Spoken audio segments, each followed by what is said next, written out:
এখনকার সময় নতুন কোনো ফোন বের হলেই তো ক্রেতাদের ঢল পড়ে যায়। তবে আপনি কি জানেন যে এই পৃথিবীতে সব থেকে বেশি সেল হওয়া ফোন কোনটা?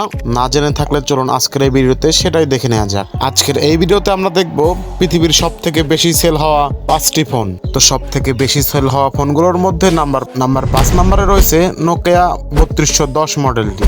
এই ফোনটি বিক্রি হয় প্রায় 161 মিলিয়ন ইউনিট, যা বাংলা সংখ্যায় 16,10,00,000-এর মতো। নাম্বার 4-এ সবচেয়ে বেশি বিক্রি হওয়া ফোনটি হলো নোকিয়া 105 মডেলের ফোন, যা বিশ্ববাজারে 200 মিলিয়ন ইউনিটের মতো বিক্রি হয়, অর্থাৎ বাংলা সংখ্যায় 20 কোটি ফোনের মতো বিক্রি করে। নাম্বার 3 নম্বরে যে ফোনটি রয়েছে তা হলো আইফোন 6 এবং 6 প্লাস। এটি বিশ্ববাজারে 222 মিলিয়ন ইউনিট ফোন বিক্রি হয়, যা বাংলা সংখ্যায় 22 কোটি 20 লক্ষ ফোনের মতো।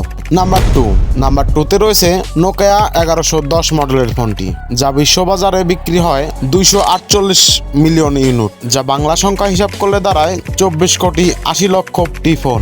নাম্বার 1-এ রয়েছে নোকিয়া 1100 মডেল। হ্যাঁ, এটি পৃথিবীর সব থেকে বেশি বিক্রি হওয়া ফোন, যা বিশ্বের মানুষ অনেক পছন্দ করেছিল, যা বিক্রি হয় প্রায় 250 মিলিয়ন ইউনিট, যা বাংলা সংখ্যা হিসাব করলে 25 কোটি পিস ফোন। তো আজকের এই ভিডিওটা এই পর্যন্তই। সবাই ভালো থাকবেন।